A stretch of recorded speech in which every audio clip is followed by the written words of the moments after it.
Приветствуем наших подписчиков и гостей канала Эзотерика для тебя, друзья. Мы вас всех приветствуем в изобилии и достатке.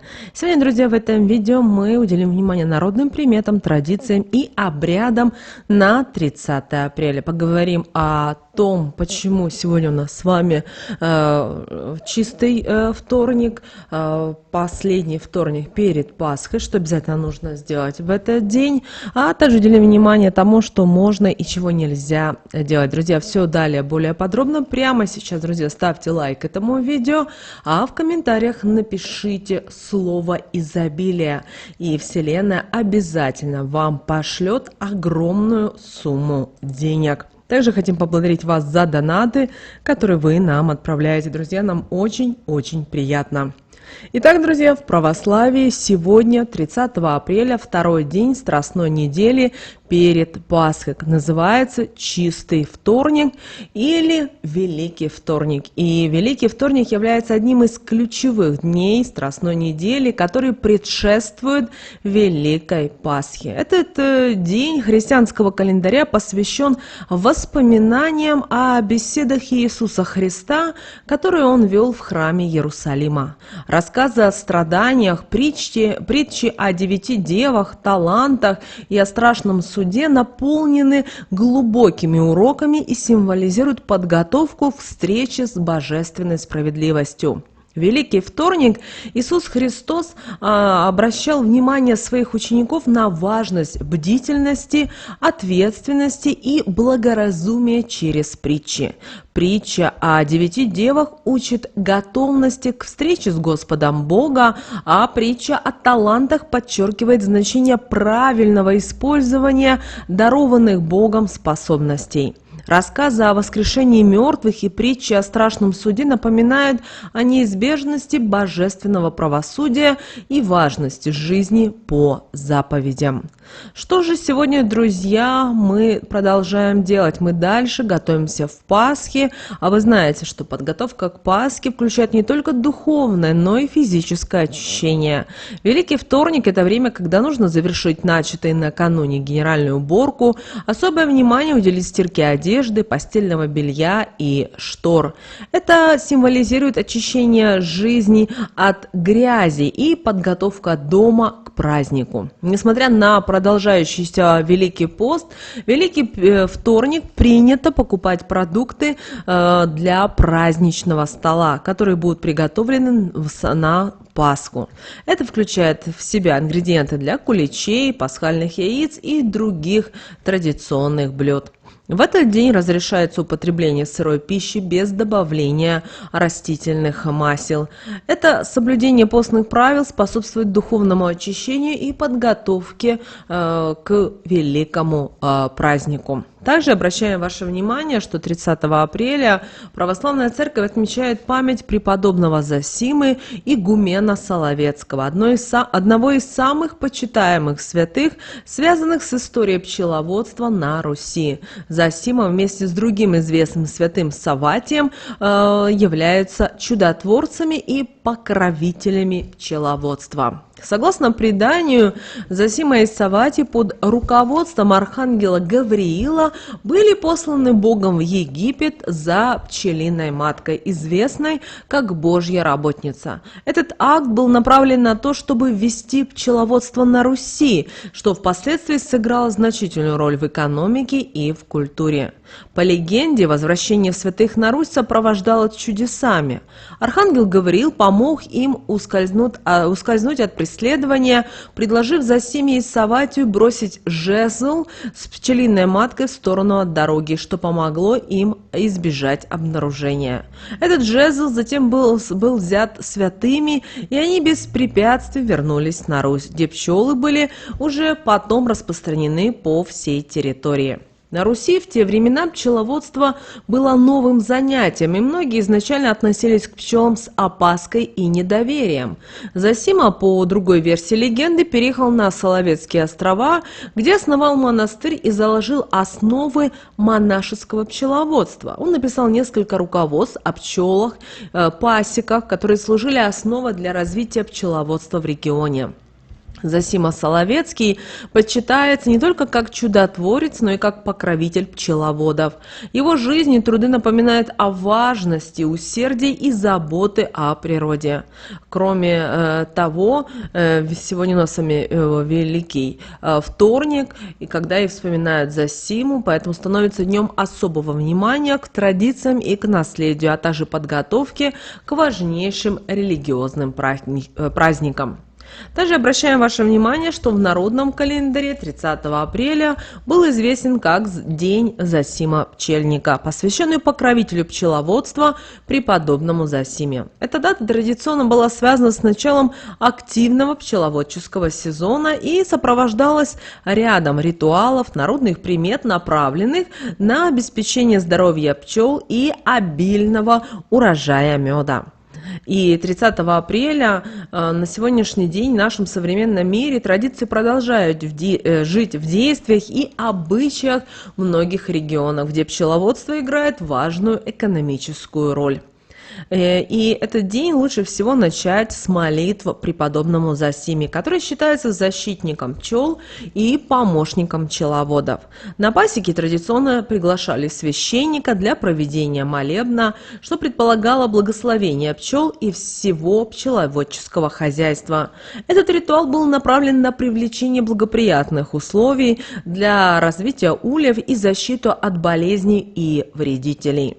Кроме того, в этот день было принято относить в храм соты для освящения. Считается, что освященные соты способствуют здоровью и продуктивности пчел.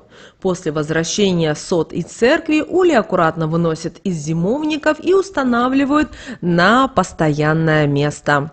Это делается с особым вниманием, чтобы не потревожить пчел, что могло привести к их стрессу или агрессии. Кроме того, 30 апреля у наших предков этот день ассоциировался с посевом корнеплодов, такие как свекла и морковь.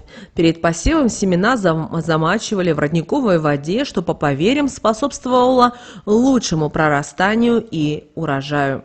Существовал также обычай опускать и медные монеты в родник перед посевом. Это делалось в тайне, потому что, согласно народным приметам, если кто-то увидит, что человек делал такой ритуал, урожай может быть испорчен или не будет вообще. 30 апреля на Руси традиционно отмечали этот день как Зосима Пчельника святого, который считался покровителем пчеловодов. Этот день наполнен обрядами и ритуалами, связанными с пчеловодством и благословением пасек. Наряду с религиозными обрядами день также отмечается кулинарными традициями, основанными были на использовании меда. Итак, вот что можно и принято делать в этот день для сохранения старинных обычаев и привлечения благополучия. Итак, самое важное действие этого дня – это выставление ульев на пасеку. Конечно же, этот процесс сопровождался рядом ритуалов. Первое – это нужно было накрыть стол на пасеке. Посреди пасеки накрывали стол с хлебом, с солью. Это символизировало гостеприимство и щедрость. Ну а для защиты ульев от злых духов и болезней пасеку обходили с зажженной церковной свечой. Также пасеку окропляли и священной водичкой, что служило дополнительным благословением для пчел и предотвращением болезней. Кроме того, 30 апреля это был день, когда было принято отведать мед, что символизировало сладость жизни и благоденствия. В этот день мед едят прямо так, как он есть, наслаждаясь его естественным вкусом. Мед и в этот день старались добавлять в различные блюда, включая мясо, птицу и рыбу, что придает им уникальный аромат и вкус. Традиционный славянский напиток медовуха также готовился и употреблялся в этот день. Этот напиток из меда и воды, иногда с добавлением специй, которые имеют слегка опьяняющий эффект. Кроме того, при обходе пасеки наши предки произносили определенные слова: «Рой роится, Зосима веселится». Это выражение подчеркивало связь между благополучием пчел и покровительством святого Зосимы. 30 апреля, который был известным в народном календаре как День Зосимы Пчельника, обладал особой мистической атмосферой. Наши предки верили, что в этот день открываются ворота в потусторонний мир, делая его временем, когда нужно быть особенно бдительным и осторожным в определенных действиях и традициях. Итак, несколько важных запретов, которые следует соблюдать в этот день, чтобы избежать нежелательных последствий. На Руси считалось, что зеркала, оконные стекла и даже поверхность воды могут служить порталами для нечистой силы. Поэтому в этот день не стоило долго смотреть в любые отражения. Дело в том, что предания говорят, что взгляд в зеркало в этот день может стать причиной захвата вашего отражения злыми духами. Поэтому рекомендуется избегать любования собой в зеркале, особенно это касается длительного времени. Также, согласно народным приметам и традициям, ведьмы, которые готовятся к ночному шабашу, активно ищут метлы в этот день. Если ведьма возьмет ваш веник, он может стать источником несчастья и бед для вашего дома. Поэтому лучше всего спрятать все веники и метлы в неиспользуемые помещения или в закрытые чуланы, чтобы исключить возможность их заимствования нечистой силой. Также в день Зосимы Пчельника существовало поверье, что активная работа на земле может вызвать неудачу в урожае. Это связано с пониманием того, что земля особенно чувствительна к вмешательству именно в этот день мистики. Вместо работы в огороде лучше провести время в молитве или в медитации. Также в этот день стоит обращать внимание на знаки от природы. Например, необычное поведение животных или птиц может быть предвестником важных событий. Считается, что природа в день Зосимы Пчельника особенно чутко реагирует на потусторонние силы. Кроме того, 30 апреля связан с рядом табу, которые, согласно народным приметам, помогали бы избежать неприятностей и влияния нечистой силы. Особенно важным является соблюдение определенных правил в отношении хлеба и снов. Считается, что хлеб, приготовленный или купленный вечером 30 апреля, может быть похищен нечистой силой и использован в их ритуалах. По преданиям, этот хлеб может вернуться в дом, но уже с негативной энергетикой, способной вызвать болезни и недомогания у жителей дома. Также в ночь на 30 апреля любые сны, будь то позитивные или негативные, приобретают особое значение. Считается, что если вы рассказываете о снах, это может не только усилить их влияние, но и привести к реализации в самом нежелательном виде. Поэтому рекомендуем хранить свои сновидения при себе, чтобы избежать нежелательных последствий и того, что они могут сбыться. Также в этот день, ввиду того, что он был связан с потусторонними силами, то считалось, что посадка растений в этот день, 30 апреля, будет неудачной. Считается, что злые духи могут навредить растениям, влияя на их рост и развитие.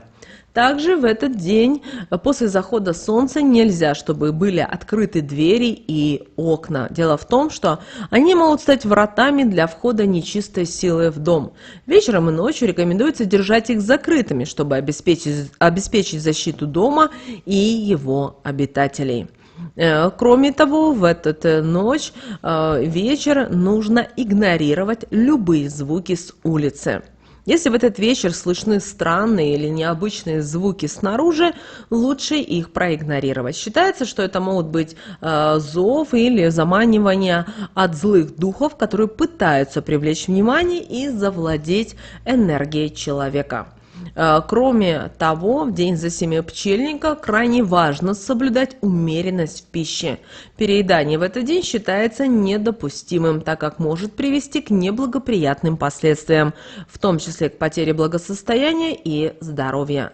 На столе должны присутствовать такие продукты, как соль, хлеб, крещенская вода и мед. Начинать прием пищи рекомендуется именно с этих блюд, тем самым символизируя чистоту и освященность пищи. Такой порядок предполагает, что семья будет насыщаться не только физически, но и духовно, что принесет в дом счастье и благополучие. Кроме того, считается, в этот день нельзя проводить панихиды и ни в коем случае нельзя скорбить по умершим. Считается, что такие действия могут причинить душам усопших страдания и тоску, вызывая их беспокойство и нежелательное присутствие среди живых. Вместо этого рекомендуется посетить кладбище и украсить могилы цветами, что является знаком уважения и памяти, но не будет вызывать у душ усопших болезненных эмоций. Кроме того, в этот день не стоит обсуждать какие-либо негативные события, иначе тем самым вы можете привлечь неудачи в свою жизнь. Вместо этого лучше сосредоточиться на позитивных аспектах жизни. Кроме того, этот день считается неблагоприятным для начала новых дел, так как духовная атмосфера дня наполнена нестабильностью. Помните об этом. Так что, друзья, вот такими важными моментами мы хотели с вами поделиться в этот день, 30 апреля. Итак, друзья, уже потихонечку мы с вами готовимся к Светлой Пасхе.